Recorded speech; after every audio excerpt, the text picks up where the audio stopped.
नमस्कार, मैं चेतन जरा स्वागत करता हूं आप सभी का आज की क्लास में, जिसमें अपन करने वाले हैं प्रश्नावली 1.2 के एग्जाम्पल। तो चलिए एग्जाम्पल नंबर 5 के ऊपर देखते हैं क्या कह रहा है कि संख्याओं 4 की पावर n पर विचार कीजिए जहां n एक प्राकृत संख्या है।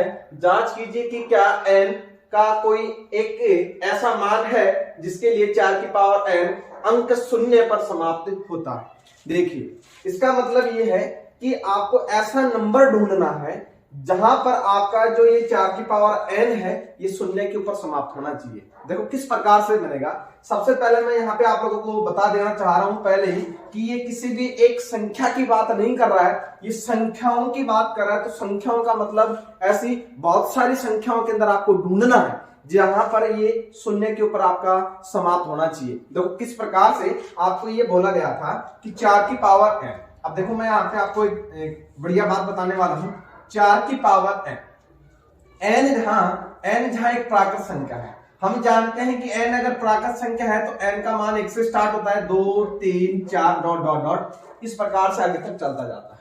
तो अगर मैं n के मान, संख्याओं का नाम लिया है तो n के मान बहुत सारे हो सकते हैं। अगर केवल एक ही मान होता है, जैसे n बराबर 1, आपको कहता है n बराबर 1, तो यहाँ पे संख्याओं की जगह पे केवल संख्या लिखा आता कि संख्या 4 की पावर n, जहां पर n बराबर 1 के लिए चेक करिए कि संख्या शून्य के ऊपर समाप्त होगी कि नहीं होगी। लेकिन यहाँ पे बात कर संख्याओं का, तो संख्याओं का जो मान है, मतलब n का जो मान है 1 से लेके मैं अनंत तक लूंगा, क्योंकि n यहाँ पे एक प्राकृत संख्या आपको दी गई है। अब यहाँ पे बात समझिएगा ध्यान से, 4 की पावर n है, 4 की पावर n है, शून्य के ऊपर समाप्त होने का मतलब आपको समझना है। पर्सन बहुत छोटा है लेकिन बहुत इंपॉर्टेंट है। देखो 4 की पावर n मतलब मैं n का मान जो है बारी बारी से 1 2 3 वगैरह रखता जाऊं, तो 4 की पावर 1 बराबर आपका बनेगा 4, 4 की पावर 2 का मतलब बनेगा आप लोगों का 16, 4 की पावर 3 का मतलब बनेगा आप लोगों का 64। इसी तरीके से ये बनता जाएगा।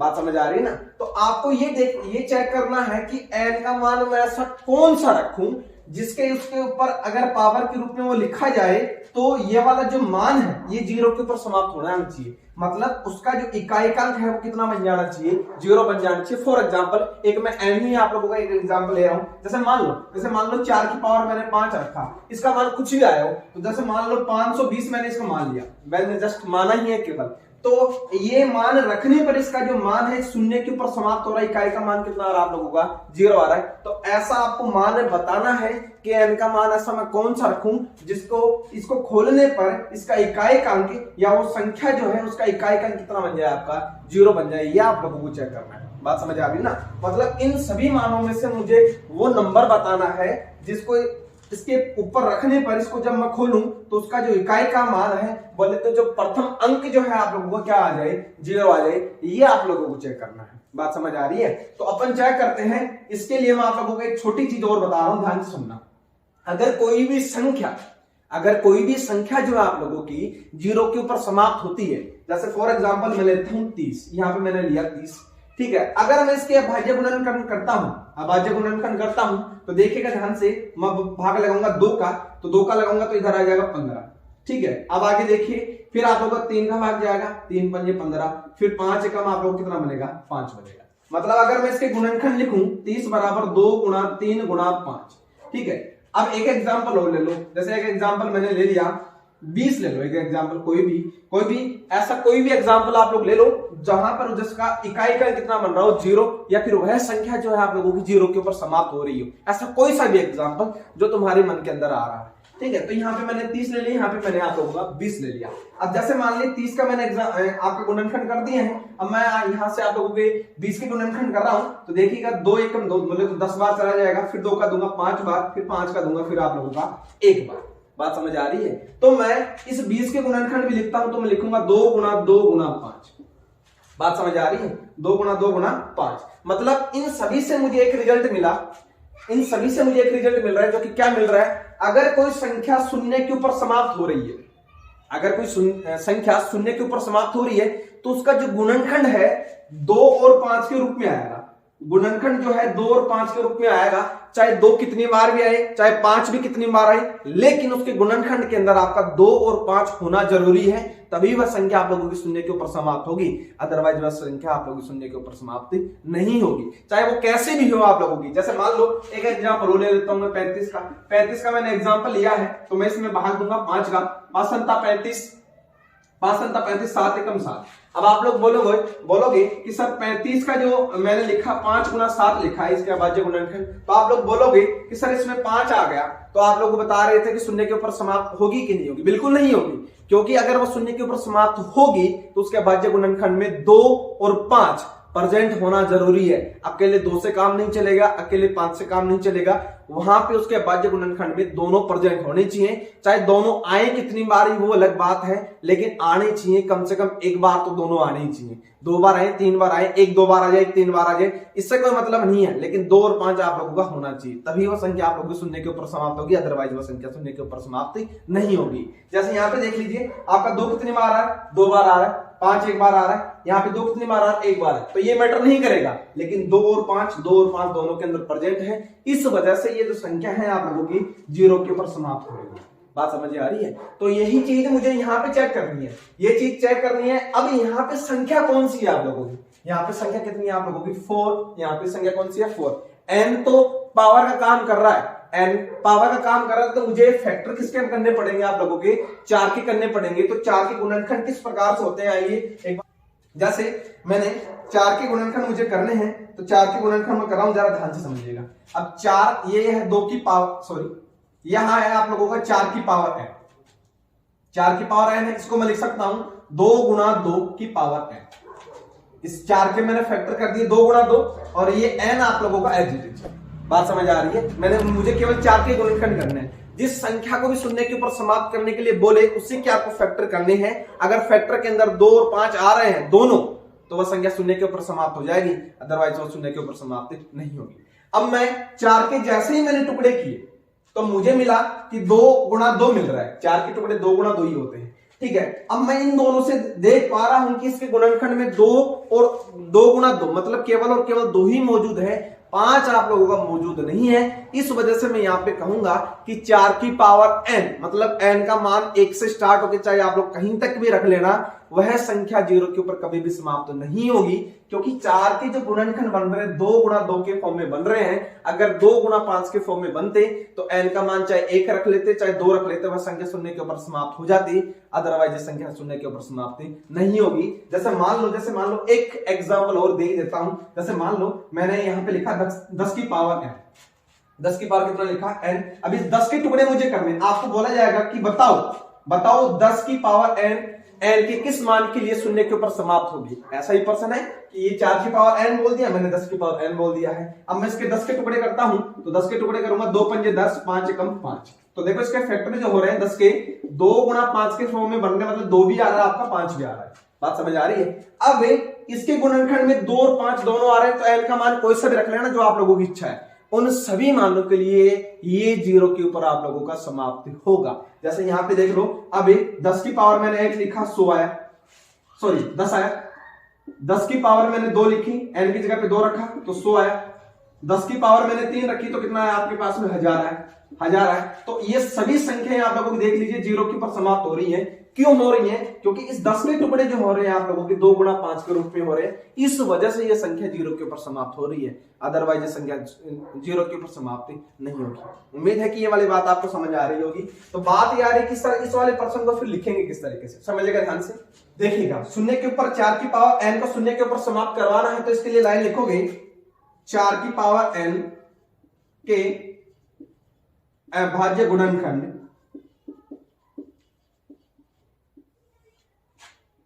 4 की पावर n के अभाज्य गुणनखंड 2 गुना 2 के रूप में बन रहे हैं तथा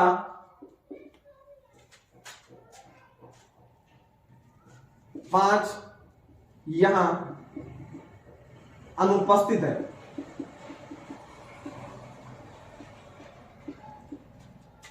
अतः 4 की पावर n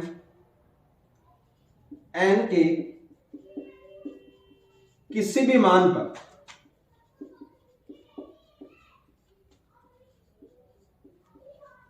शून्य पर समाप्त नहीं होगी, शून्य पर समाप्त नहीं होगी। अब नीचे एक लाइन और लिख देना, अगर कोई संख्या शून्य पर समाप्त होती है तो उसके अभाज्य गुणनखंड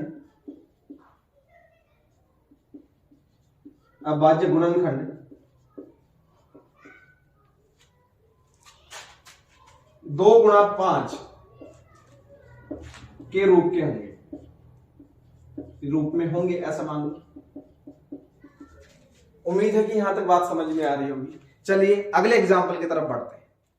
चलिए तो ये एग्जाम्पल है संख्याओं 6 और 20 के अभाज्य गुणनखंड विधि से एचसीएफ और एलसीएम ज्ञात कीजिए। अभाज्य गुणनखंड विधि से आपको गुणनखंड करने हैं और एलसीएम एचसीएफ आप लोगों को निकालना है। ये एग्जाम्पल अगर आप लोगों को अच्छे से आते हैं तो प्रश्नावली के प्रश्न को करने में आपको कोई भी दिक्कत नहीं रहने वाली है। तो आपको अच्छे से इन एग्जाम्पलों को क्लियर करना है। अब ध्यान से समझो, अभाज्य गुणनखंड की बात कर रहा है तो अभाज्य आप लोगों का यहाँ पे नाम आया है। अभाज्य का मतलब होता है, मैंने आपको पहले समझाया था इंट्रोडक्शन वाली क्लास के अंदर, अभाज्य संख्या कौन कौन सी होती है आप लोगों के पास में, जिनमें केवल और केवल खुद का भाग जाता है और केवल एक का भाग जाता है, तो वो संख्याएं आप लोगों की जो होती है अभाज्य संख्या कहलाती है। तो सबसे छोटी और सम अभाज्य संख्या जो होती है वो आपकी 2 होती है। तो ये लो 2, फिर उसके बाद 3, फिर 5, फिर 7। 9 नहीं आएगा, 9 के अंदर 3 का चला जाता है। फिर 7 के बाद में आपका 11 आएगा, फिर 13, फिर 15 भी नहीं आएगा, 15 में 5 का और 3 का चला जाता है, फिर आप आ गए 17। इसी तरीके से ये आप लोगों की अभाज्य संख्याएं चलती जाती हैं। तो मतलब अभाज्य संख्याएं भी आप लोगों की अनंत होती हैं और प्लस में ही होंगी। ठीक है, अब यहां से देखो एचसीएफ एलसीएम आप लोगों को निकालना है तो इन संख्याओं की मदद से आप लोगों को अभाज्य गुणनखंड करने पड़ेंगे। मतलब गुणनखंड करोगे तो यही नंबर आप लोगों को उनके गुणनखंड के अंदर देखने को मिलेंगे। इनके अलावा कोई भी नंबर आपको देखने को नहीं मिलेगा। नहीं तो आप लोगों को 15 मिलेगा, नहीं तो आप लोगों को 4 मिलेगा, ऐसे कोई भी नंबर नहीं मिलेंगे। मतलब इन्हीं सहायता से आप लोगों को संख्याओं के अंदर भाग देना है, जिसे को अभाज्य संख्या या अभाज्य गुणनखंड विधि कहते हैं। इन संख्याओं का भाग लगा के इन संख्याओं को तोड़ देना है। जैसे कि ऊपर वाली संख्या आपको दी गई है 6 और 20, इनको तोड़ना है इन संख्याओं का भाग लगा के। बात समझ आ रही है? चलिए स्टार्ट करते हैं। अब स्टार्ट करते हैं तो क्या कह रहा है कि 6 और 20, तो सबसे पहले मुझे फैक्टर करने हैं आप लोगों के 6। अगर किसी संख्या का इकाई का अंक 0, 2, 4, 6, 8 आता है तो उस संख्या के अंदर 2 का भाग पूरा जाता है। आप लोगों ने 9वीं क्लास में अच्छे से पढ़ा होगा। ठीक है, तो इसके अंदर 2 का भाग लगाऊंगा 3 बार, फिर 3 का भाग दूंगा 1 बार। तो इसके गुणनखंड हो गए आप लोगों के 2 और 3। यहां से लिखूंगा मैं, अच्छे से लिखना। 6 के गुणनखंड होंगे 2 गुना 3। याद रखिएगा, आपको सीक्वेंस वाइज एक तरीके से लगाना है। ठीक है, फिर पहले 2 का, फिर 3 का, फिर 5 का, फिर 7 का, ऐसे लगाना है। ठीक है, उल्टा सुल्टा मत लगा देना। ठीक है, अब बात आ रही है यहां से 20 का लगाऊंगा तो ध्यान से समझिएगा। 20 के अंदर मैं भाग लगाऊंगा सबसे पहले 2 का, क्योंकि इकाई का अंक 0, 2, 4, 6, 8 आता है तो उसमें 2 का भाग जाता है। तो यहां लगाऊंगा 2 एकम 2, 10 बार चला जाएगा। फिर 2 का दूंगा, फिर 5 बार जाएगा, फिर 5 का दूंगा, फिर आप लोग कितनी बार जाएगा? 1 बार। देख लीजिए, अभाज्य गुणनखंड विधि की सहायता से मैंने इनको तोड़े हैं।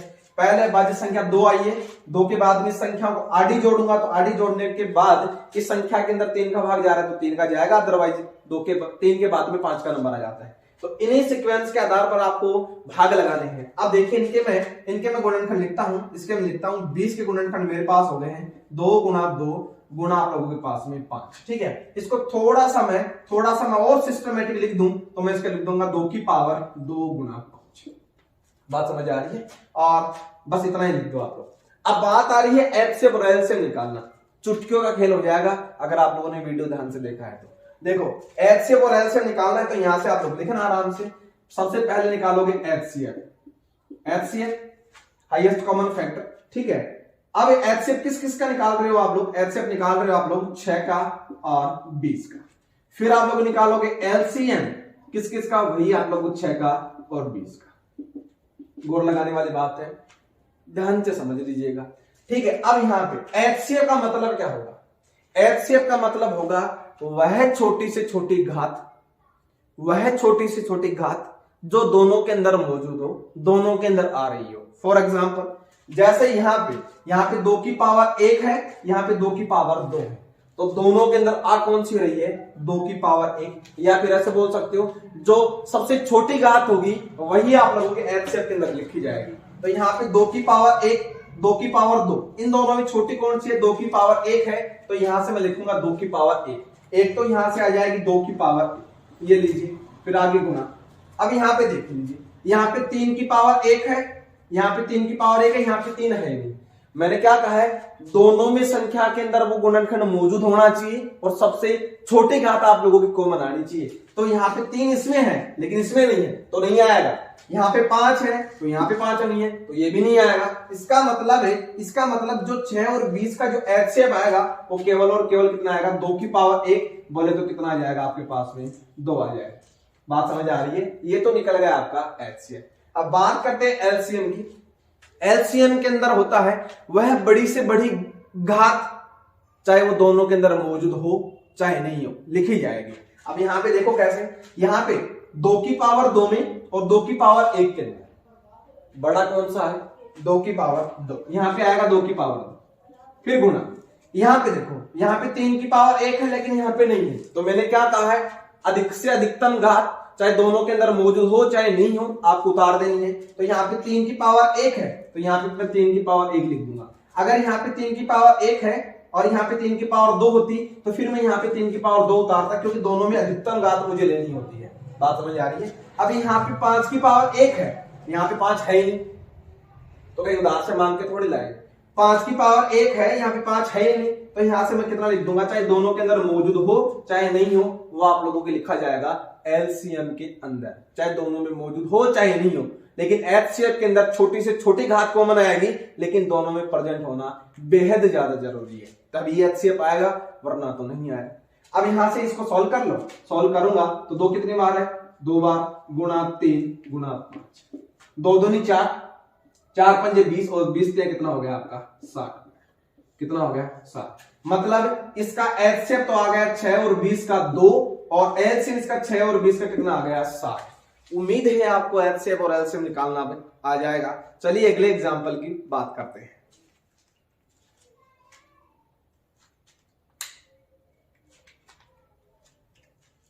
तो उदाहरण नंबर 7 है, अभाज्य गुणनखंड विधि द्वारा 96 और 404 का एचसीएफ ज्ञात कीजिए और फिर इनका एलसीएम ज्ञात कीजिए। तो वही आप लोगों को काम करना है, अभाज्य संख्याओं द्वारा सॉल्व करना है। आपको लाइन लगा देंगे 2, 3, 5, 7 वगैरह वगैरह की भाग लगा के।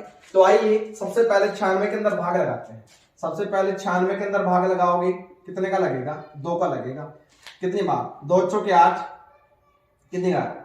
2 × 16, फिर 2 का, 2 दूनी 4, 2 चौके 8, फिर 2 का, 2 एकम 2, 2 दूनी 4, फिर 2 का, 2 छके 12, फिर 2 का, 2 3 6 और फिर 3 का, 3 एकम 3। बात समझ आ रही है? इसको थोड़ा ध्यान से समझ लेना, वैसे तो आता होगा आपको। 404 और इसके अंदर भाग लगेगा 2 का, 2 दूनी 4, 0, 2 दूनी 4, फिर 2 का लगेगा, 2 एकम 2, 0, 2 एकम 2। उसके बाद जो है इस वाले 101 के अंदर केवल 101 का जाएगा, इसके बाद किसी संख्या का भाग नहीं जाएगा। तो फिर आप लोग भाग लगाओगे 101 का कितनी बार जाएगा? 1 बार। उम्मीद है कि यहाँ तक बात आपको समझ में आ रही होगी। इनके गुणनखंड लिखते हैं, 96 गुणनखंड लिखूंगा। 96 गुणनखंड हो जाएंगे 1 2 3 4 5, 2 की पावर 5 गुणा 3, और 404 के हो जाएंगे। 404 के गुणनखंड लिखा है मैंने, 2 की पावर 2 गुणा 101। यहां तक बात समझ में आ रही है? इससे पहले वाले एग्जांपल में भी तो अपन ने ऐसा ही तो किया था। अब यहां से आपको एचसीएफ और एलसीएम निकालना है, तो यहां से लिखोगे एचसीएफ किन का? 96 का और 404 का, ठीक है, ये आप लोग लिख देना। और एलसीएम आपको निकालना है फिर से 96 और 404 का, ये लो।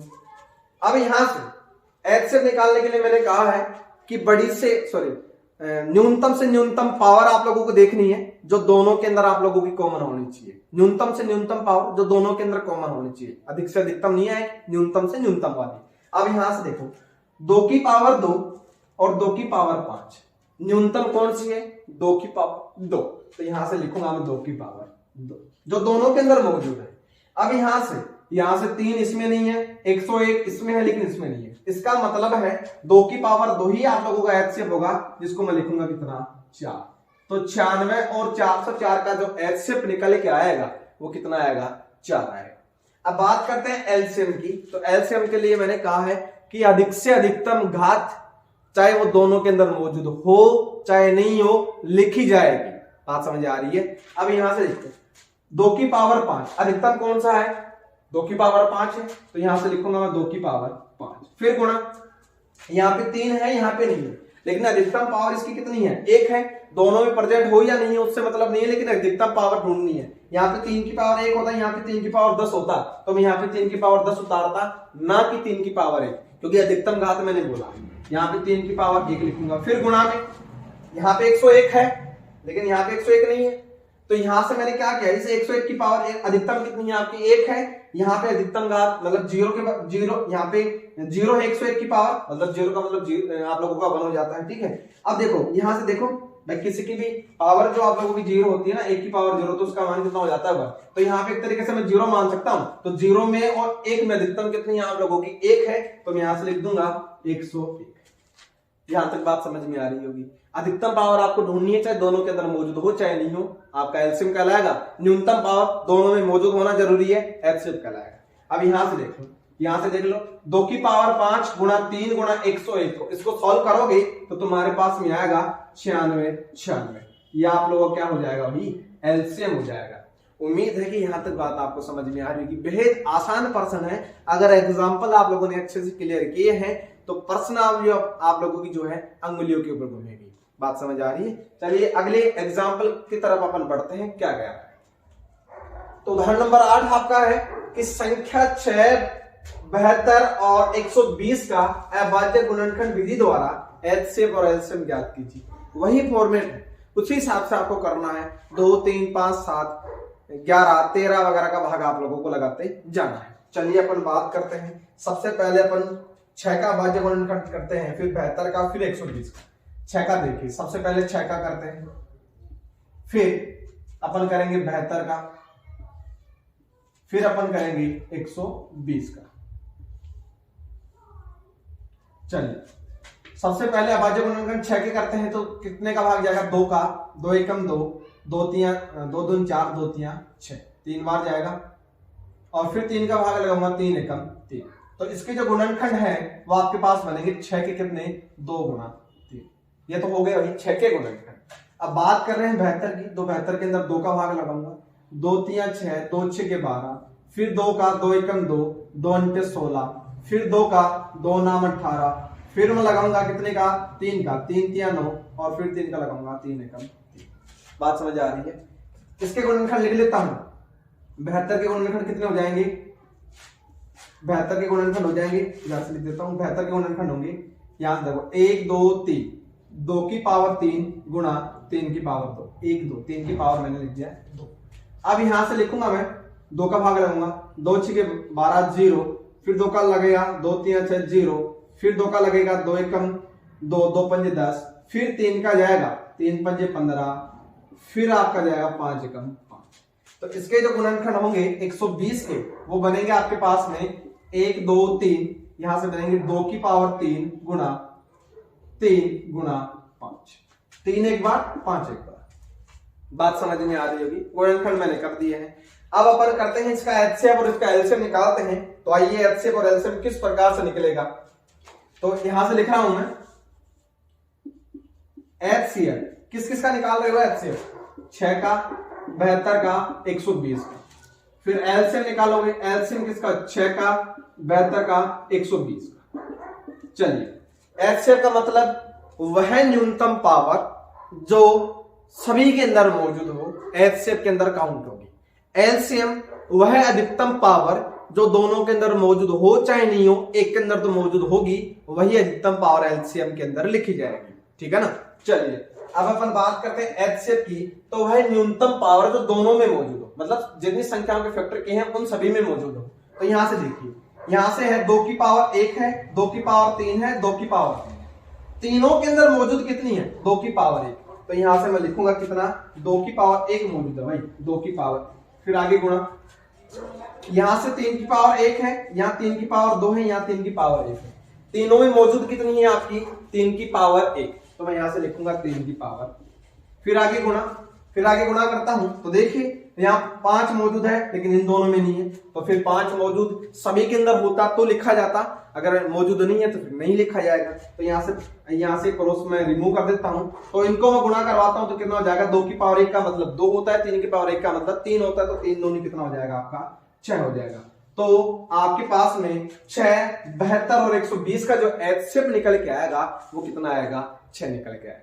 चलिए एलसीएम की अपन बात करते हैं। तो एलसीएम के मैंने कहा है कि अधिकतम पावर जो सभी के अंदर मौजूद हो नहीं हो, कम से कम एक के अंदर तो मौजूद होगी और वही आपके लिखी जाएगी। तो यहां से देखिए 2 की पावर अधिकतम कितनी है? 2 की पावर अधिकतम मेरे पास कितनी है? 3 है। फिर गुणा 3 की अधिकतम पावर कितनी है? इसमें 3 की 2 पावर है, इसमें आपकी 1 है, इसमें 1 है, तो अधिकतम मेरे पास 3 की पावर 2 है। फिर गुणा इधर 5 है, इधर नहीं है, लेकिन इधर तो है ना, तो यहां से लिखा जाएगा, तो यहां लिखा जाएगा आपका 5 की पावर। अब इसको सॉल्व कर लो, सॉल्व करते हैं। 2 की पावर 3 का मतलब 8 होता है, और 3 की पावर 9 का मतलब आपके पास 3 की पावर 2 का मतलब आपके पास 9 होता है, गुणा आपके पास में हो गया 5। तो हो गया 8 पंजे 40 गुणा 9 चौक 36, आपके पास में आ गया 360। मतलब क्या कि एलसीएम 6, 72, 120 का जो एलसीएम आएगा वो आपके पास में आ चुका है 360। उम्मीद है कि आपको यहां तक बात समझ में आ रही होगी। इसका आ गया 3, इसका आ गया 6 एचसीएफ और एलसीएम आपके पास में आ गया 360। उम्मीद है कि यहां तक बातें आपको अच्छे से समझ में आ रही होगी। एग्जाम्पल अच्छे से क्लियर कर लीजिएगा। पर्सनावली के प्रश्न में किसी भी प्रकार की समस्या नहीं होने दूंगा और आप लोगों की होगी भी नहीं। तो उम्मीद है कि यहाँ तक सभी प्रश्न, सभी एग्जाम्पल आपको अच्छे से समझ में आए होंगे। अगर आपको ये कंटेंट पसंद आ रहा है तो वीडियो को लाइक जरूर करना और सब्सक्राइब करना मत भूलना, और कमेंट बॉक्स के अंदर अपना कमेंट जरूर दीजिएगा। अब पर्सनावली की जो प्रश्नों की चर्चा होगी अगले वीडियो के अंदर अपन जारी रखेंगे। तो यहाँ तक आपको अच्छे से रिवाइज करना है। तब तक के लिए बाय, शुक्रिया।